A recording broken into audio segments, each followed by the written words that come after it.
नमस्कार, फाइटर समाचार में आपका स्वागत है। पेश आज 26 नवंबर शाम 7 बजे ये राजस्थान की खास खबरें। राजस्थान कर्मचारी चयन बोर्ड ने तृतीय श्रेणी अध्यापक भर्ती 2025 का नोटिफिकेशन जारी कर दिया था। इस भर्ती में कुल 7,759 पदों पर नियुक्ति की जाएगी। आवेदन की अंतिम तिथि 6 दिसंबर है। ऐसे में शिक्षक बनने का सपना देखने वाले युवा लास्ट डेट से पहले फॉर्म भर दें। प्राथमिक विद्यालय अध्यापक लेवल 1 भर्ती के लिए योग्यता 12वीं पास के साथ डीएलएड या बीएसटीसी पास होना आवश्यक है। वही कक्षा 6 से 8 तक पढ़ाने वाले अध्यापक यानी लेवल 2 के लिए स्नातक के साथ बीएड या बीएलएड और रीट पास होना जरूरी है। आयु सीमा की गणना 1 जनवरी 2026 को आधार मानकर की जाएगी। न्यूनतम आयु 18 वर्ष और अधिकतम आयु 40 वर्ष निर्धारित है। आरक्षित वर्ग के उम्मीदवारों को आयु सीमा में छूट मिलेगी। चयन प्रक्रिया में लिखित परीक्षा, दस्तावेज सत्यापन और फाइनल मेरिट लिस्ट शामिल है। नागौर जिले के मकराना में कुचामन कालवा रोड पर बैनीवालों की ढाणी के पास एक भीषण हादसे में एक परिवार की खुशियों को मातम में बदल दिया। बहन की शादी से मात्र एक दिन पहले शादी का सामान लेने निकले 2 युवकों में से एक युवक की हादसे में मौत हो गई, जबकि दूसरा गंभीर घायल है। पुलिस के अनुसार 17 वर्षीय अनुज नैन निवासी इटावा लाखा अपने मामा के पुत्र हरीश निवासी कालवा अथूनी की ढाणी के साथ शादी का सामान लेने बाइक पर कुचामन गए थे। वापस लौटते समय बेनीवालों की ढाणी के पास सामने से तेज रफ्तार में आ रहे डंपर ने उनकी बाइक को टक्कर मार दी। हादसे में अनुज ने मौके पर ही दम तोड़ दिया, जबकि हरीश गंभीर घायल हो गया। मृतक अनुज के घर में बहन की शादी की तैयारियां अंतिम चरण में थी। बेटे की अचानक मौत से परिवार में कोहराम मच गया और खुशी का माहौल मातम में बदल गया। प्रतापगढ़ जिले में मां बेटे की हत्या के मामले में जिला एवं सेशन न्यायाधीश आशा कुमारी ने 2 आरोपियों को आजीवन कारावास और 35-35 हजार रुपये के अर्थदंड से दंडित किया है। लोक अभियोजक तरुण दास बैरागी ने बताया कि अंधारिया बडला थाना सालमगढ़ निवासी शिवलाल मीणा ने रिपोर्ट दी कि 22 सितंबर की रात उनकी पत्नी सोहनी बाई और बेटे पंकज की अज्ञात बदमाशों ने हत्या कर दी थी।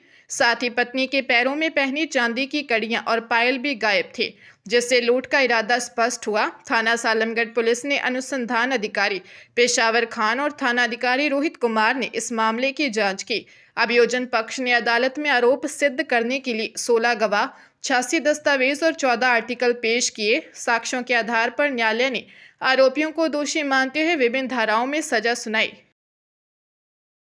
कॉमन लॉ एडमिशन टेस्ट यानी क्लैट 2026 को लेकर प्रदेश भर में उत्साह का माहौल है। इस बार प्रदेश भर में यूजी पीजी के 6000 से ज्यादा परीक्षार्थी शामिल होने का अनुमान है।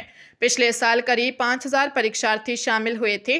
परीक्षा 7 दिसंबर को उदयपुर, जयपुर, अलवर, बीकानेर, जोधपुर, कोटा, सीकर और श्रीगंगानगर में दोपहर 2 से शाम 4 बजे तक होगी।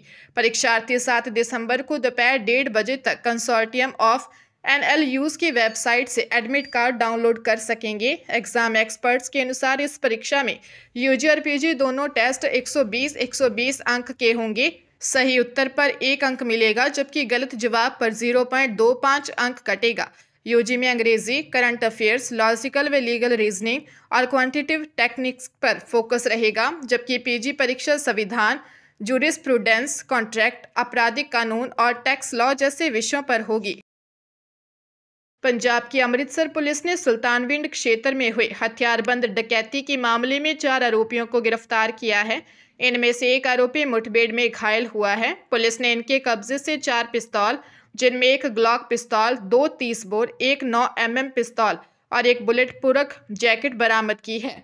कमिश्नर गुरप्रीत सिंह ने बताया कि 21 नवंबर को थाना बी डिवीजन में रिपोर्ट दर्ज की गई थी, जब 3 युवकों ने 20 नवंबर को रेडीमेड कपड़ों की दुकान पर 2.5 लाख रुपए नगद और एक सोने का ब्रेसलेट लूट लिया था। पुलिस ने पहले बलजीत सिंह को पिस्तौल और बुलेट प्रूफ जैकेट सहित गिरफ्तार किया। पुलिस टीम जब फेरुका बाईपास क्षेत्र में रेड कर रही थी तो एक संदिग्ध को रुकने का इशारा किया तो उसने पुलिस पर गोलियां चलाई। एसएचओ बलजिंदर सिंह ने आत्मरक्षा में गोली चलाई, जो आरोपी कनीश निवासी जसीन रोड की टांग में लगी।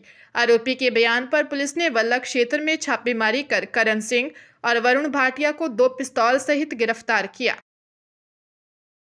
राजस्थान हाईकोर्ट ने पोक्सो से जुड़े संवेदनशील मामलों की जांच को लेकर पुलिस की कार्यप्रणाली पर गंभीर टिप्पणी करते हुए डीजीपी को तलब किया है। अदालत ने टिप्पणी करते हुए कहा कि पोक्सो जैसे गंभीर अपराधों में जांच अधिकारी का अनुभव और पद अत्यधिक महत्वपूर्ण हो जाता है। वही सुनवाई के दौरान तथ्य आया कि मामले में दुष्कर्म से जुड़ा वीडियो वायरल हुआ था। इसके बाद भी पुलिस ने मामले की जांच एसआई स्तर के अधिकारी को सौंप दी। वहीं वीडियो वायरल पर भी आईटी एक्ट की धाराओं के तहत कार्रवाई नहीं की। जस्टिस समीर जैन की अदालत ने डीजीपी को 2 दिसंबर को व्यक्तिगत अथवा वीसी के जरिए कोर्ट में मौजूद रहने के निर्देश दिए हैं। अदालत ने यह आदेश आरोपी नितिन की ओर से दायर जमानत याचिका पर सुनवाई करते हुए दिए। नाबालिग से दुष्कर्म करने के मामले में बहरोड सदर थाना पुलिस ने पोक्सो एक्ट के तहत मामला दर्ज कर आरोपी को गिरफ्तार किया था। हरियाणा के नूंह जिले के जयसिंहपुर चौकी में तैनात एक एएसआई और मुंशी को एंटी करप्शन ब्यूरो की टीम ने रिश्वत लेते हुए रंगे हाथों गिरफ्तार किया है। एसीबी की इस कार्रवाई से पुलिस विभाग में हड़कंप मचा हुआ है। एसीबी गुरुग्राम की टीम के मुताबिक नूंह सदर थाना क्षेत्र के अंतर्गत आने वाली जयसिंहपुर चौकी में कार्यरत एएसआई राजबीर सिंह द्वारा 22 नवंबर को सड़क पर अवैध पार्किंग में खड़े एक ट्रक का चालान कर दिया था, जिसके बाद पुलिस से ट्रक को जब्त कर चौकी ले आई। जब गाड़ी मालिक अपनी गाड़ी को कोर्ट के माध्यम से लेने गया तो राजबीर सिंह ने गाड़ी मालिक से 900 रुपये रिश्वत मांगी और वही मुंशी कांस्टेबल घनश्याम ने 500 रुपये चाय पानी के नाम पर मांगे, जिसकी एसीबी में शिकायत दी। शिकायत के बाद शिकायतकर्ता ने राजबीर और मुंशी को पैसे दिए। उसी दौरान एसीबी ने रेड कर दोनों को काबू कर लिया। उदयपुर जिले के औगना थाना क्षेत्र की पडावली चौकी अंतर्गत लहूरों का वास में 2 भाइयों के बीच झगड़े में उस समय उग्र रूप ले लिया जब छोटे भाई ने बड़े भाई की हत्या कर दी।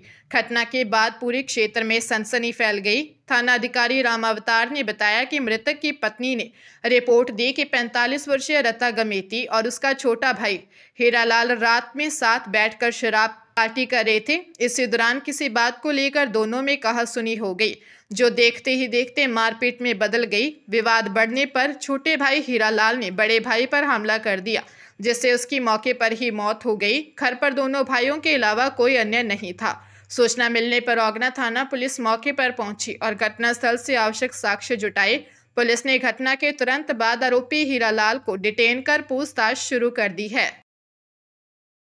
अलवर जिले में एसीबी की जांच व सरकार के दबाव के बाद जिला परिषद ने माना कि 40 लिपिकों को नौकरी के 2 साल बाद एरियर का भुगतान करना था, जबकि यह एरियर नौकरी के अगले ही दिन से दे दिया गया।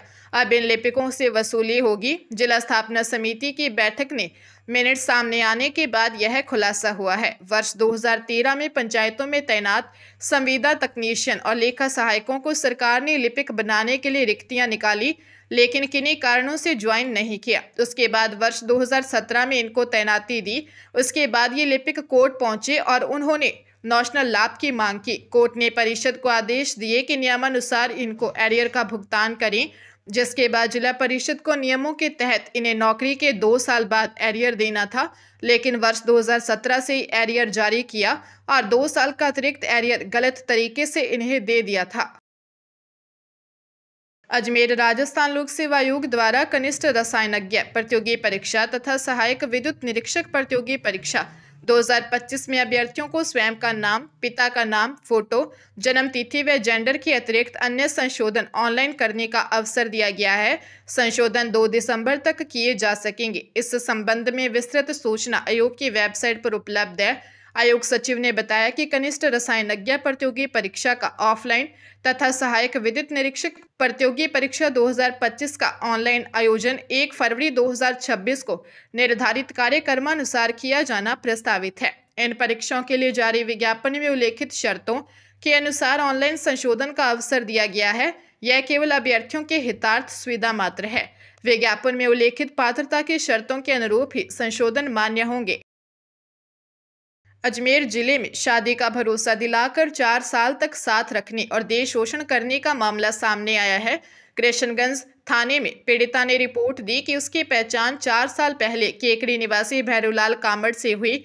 आरोपी ने नजदीकियां बढ़ाकर शादी का प्रस्ताव दिया और इसे फॉयसागर रोड स्थित किराए के मकान में पत्नी की तरह रखते हुए शारीरिक संबंध बनाए। उसके बाद वह उसे Aravali flat regional colony Chowpatty के पास से लोहागल वाटिका में अलग अलग किराए के कमरों में ले जाकर रखता रहा। इस दौरान कई आपत्तिजनक फोटो ली। अब वह किसी और से शादी करने की बात कहकर फोटो वायरल करने की धमकी दे रहा है। आरोपी लोहागल स्थित उसके कमरे पर आया और मारपीट की, साथ ही धमकियां दी कि पुलिस में शिकायत की तो जान से मार देगा। पीड़िता ने एसपी से गुहार लगाई थी।